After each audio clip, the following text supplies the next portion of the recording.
Welcome to Africa Live on CCTV News with me, Beatrice Marshall, in Nairobi. Also coming up in the next half hour. Tackling unemployment in South Africa. The World Bank calls for action on financial inclusion. And pouring cold water. Brazilian legend Betty Pele says chances of the team lifting the World Cup trophy on home soil are rather slim. South African President Jacob Zuma reassured the uneasy nation on Tuesday that former President Nelson Mandela was receiving the best of attention from the best doctors in the country.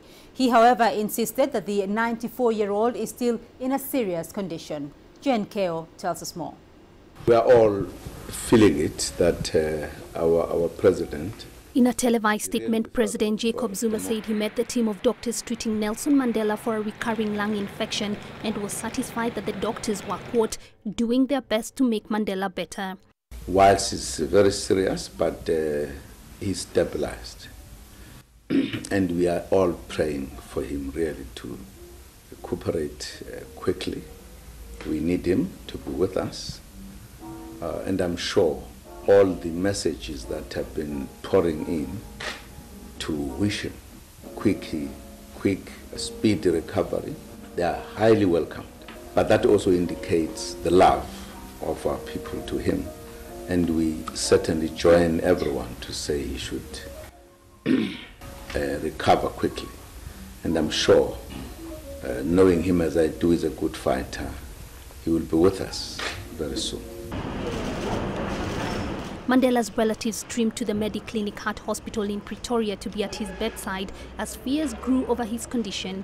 Security was tightened around the private facility where a dozen armed police stood guard outside and incoming vehicles and pedestrians were searched amid a heavy media presence. Mandela's latest health scare has been met with a growing acceptance among South Africans. He has a long history of lung problems since being diagnosed with early-stage tuberculosis in 1988. This is his fourth hospital stay since December. 2 months ago, Mandela, who turns 95 next month, was discharged after treatment of pneumonia. So help me God. Mandela became the first black leader of the country after historic all-race elections in 1994. Mandela has not been seen in public since the World Cup final in South Africa in July 2010 and has not been politically active for years. Jane Keo, CCTV. Well, let's now cross over to Guy Henderson in Pretoria with more details on Mandela's health situation. Guy, what is the latest on Mandela and how has that reassurance by President Jacob Zuma been received by the South African public?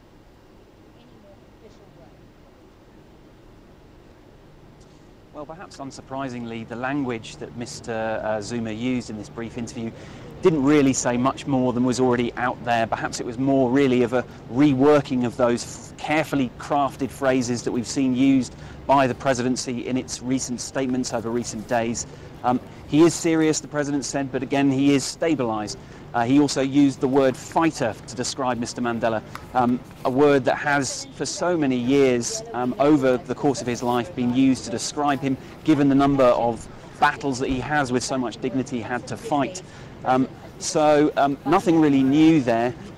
Life does still go on here, I think, outside the steel ring of security that now exists around the outskirts of this hospital, and according to one newspaper report, a ring which has several layers to it. The Times newspaper of this morning is reporting that it managed to get one of its reporters inside this hospital, and that there are on the corner of every corridor and every lift members of the various security teams trying to ensure that Mr. Mandela is allowed his dignity and his privacy. Apart from that, really, I'm afraid, not much more information, but you can guarantee that if there are any developments at all, we will bring you up to date. All right, CCTV's Guy Henderson joining us from Pretoria. Thank you. Sudan has formally warned South Sudan that it will freeze their oil and economic agreements and stop it from exporting crude through its territory within 2 months. On Sunday, Sudan's President Omar al-Bashir warned that Khartoum would close the 2 export pipelines from southern Sudan within 60 days unless Juba gave up support for insurgents operating across their shared border. South Sudan denies it backs any rebels. Sudan's foreign ministry confirmed it had sent an official letter to South Sudan. On its part, South Sudan's Oil Minister Stephen Dow says his country would abide by Sudan's decision, but said it was a political and not based on the technical and economic reasons related to the oil agreement. Libyan police in Tripoli are investigating the wreckage of an Italian diplomatic car after a bomb was found planted under it. The bomb was discovered on Tuesday afternoon and was later detonated by experts. Now, Libya's foreign ministry spokesperson said the driver of the car discovered the explosive device when he stopped the vehicle after hearing a strange noise. 2 embassy officials were traveling in the car. There has been a spate of bombings in recent months in the volatile eastern Libyan city of Benghazi. The foreign ministry said security would be heightened for Italian officials in Libya. I was just standing there about 5 minutes before the car bomb. There were 2 Italians in the car and then they packed and got out. I'm not sure. Maybe they got a phone call. I don't know. God knows. They told them that there is something under the back bumper. They stepped back and they called the police. The police came and closed the area. About 15 or 30 minutes after that, the car exploded. Thank God no one got hurt and everything is fine. We'll take a short break now on Africa Live, but do stay with us as there's more news, views and analysis coming up. Breaking news. Global trends. CCTV News brings you stories with the different aspects of Africa in the international content. With our reporters across Africa and all over the world, we'll tell you about the real Africa and how it impacts the world. Africa Live, every day, only on CCTV News. We follow the latest trends in global politics, economics, culture and sport, and how Africa fits into the global picture. You decide what's important. We need to trade justice. Africa's future will be determined by Africa. For women's equal opportunity, for a better life. We have to change something, and it's not the outsiders. Talk Africa, a new voice for the world.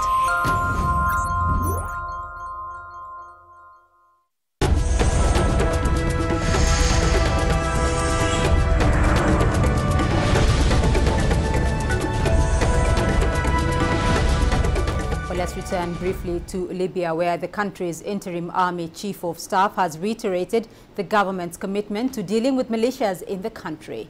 And speaking in the eastern city of Benghazi, where deadly clashes left 31 people dead over the weekend, Colonel Salem Kinedi said the militias will eventually have to lay down their arms or join the military by the year end.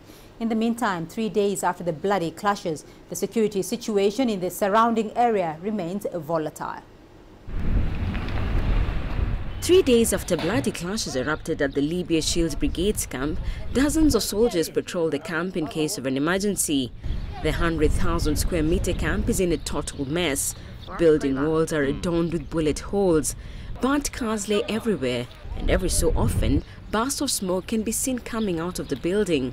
According to security officers, on the night of the conflict, angry crowds stormed the barracks and set it on fire. Detainees who were being held at the camp's prison escaped. This is a prison. Anyone they catch, they put them in here. So these militias, do they have the right to do it? They don't have the authority to do that. The only right is to soldiers. Only the police have the right to put people in jail. When fighting erupted, the National Army removed tanks and other weapons from the camp, leaving the weapons and ammunition warehouse empty. We are protecting the place now in compliance with number 47 General National Congress of Libya. We will take care of the place until they give us further instructions. We are here to serve the Benghazi citizens who ask for national police and army only. Violence erupted on June the 8th when protesters in Benghazi, the country's second largest city, stormed the main camp of Libya Shield. The protesters were demanding that the militia submit to the full authority of Libya security forces or lay down their arms. Susan Mongeli, CCTV. Senior United Nations humanitarian official on Tuesday appealed for urgent support to tackle the ongoing food and nutritional crisis in the Sahel region of West Africa and respond to the needs of 11.4 million people facing food insecurity. Now, Robert Piper, the UN Regional Humanitarian Coordinator for the Sahel region, told a news conference in New York that despite improved conditions, the region is still facing multiple crises. Despite much better rains in 2012 coming into 2013, despite better harvest projections for many countries in the region, we have multiple crises once again this year. Mali, you're following very closely, it's very well acknowledged, is reeling from a double crisis. The man-made crisis, the conflict that is waging there, that has displaced more people, created more refugees. But also, of course, Mali itself reeling from the aftermath of last year's drought and dealing with very high food insecurity problems as well. Well, it is not known how many children there are with disabilities in Mali, but based on international estimates, there may be as many as 500,000. According to Musa Sanogo, a headmaster of the School of Hope in Mali, a lot of handicapped children suffer rejection and discrimination. Despite the fact that cases of discrimination are on the decline, thousands of other disabled children in developing countries still remain in the shadows. These children have the same rights, and we have to identify them, we have to know where they are, we have to support their families, we have to support their communities, we have to bring them where the children should be. And the children, they have to be at school, they have to play together, they have to grow and they have to learn, and they have to be citizens.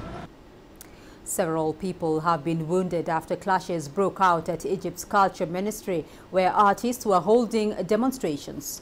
Prominent filmmakers, writers and performers were demonstrating against what they see as the Muslim Brotherhood takeover of cultural institutions. Susan Mongeli has more on this report. Clashes broke outside the Cairo ministry between supporters of President Morsi and a group of artists who have been camping at the ministry for days. The artists accused Morsi's new culture minister of sacking respected officials with the intention of filling key posts with supporters. Riot police moved in to separate the protesters from hundreds of Morsi supporters who gathered on one side of the street. 3 police officers were wounded, as were several members of the crowd. The corrupt state that existed under Mubarak still exists, and we can't deny that there's corruption in all the institutions of state, including the Ministry of Culture. But this is just a course that they're abusing.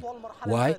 Because as soon as he was appointed, he brought with him the agenda of the Muslim Brotherhood and the instructions of Khairat, al-Shater and the guidance. He wants to cull the leadership of the arts institutions so that the leadership he puts in place afterwards will carry out the instructions of the Muslim Brotherhood in destroying Egyptian culture. Islamist protester Esmat El-Sawi, a member of the strict Salafi Building Development Party, said he had come to support the minister. In reality, supporting Dr. Ala Abdelaziz has become a necessity at the present time, and particularly because he has arrived after a very long period of corruption at the Ministry of Culture. Farouk Hosni ruined cultural life for ordinary Egyptians and brought down the ministry. He made it exclusive to a certain section of Egyptian society. The culture minister has rejected accusations that he is trying to Islamicize the arts. Last week, the protesters released a statement saying their objection to the minister was not personal. Rather, they took exception to his affiliation with the Muslim Brotherhood, which, according to them, is attempting to change the artistic life in Egypt. Susan Mongeli, CCTV.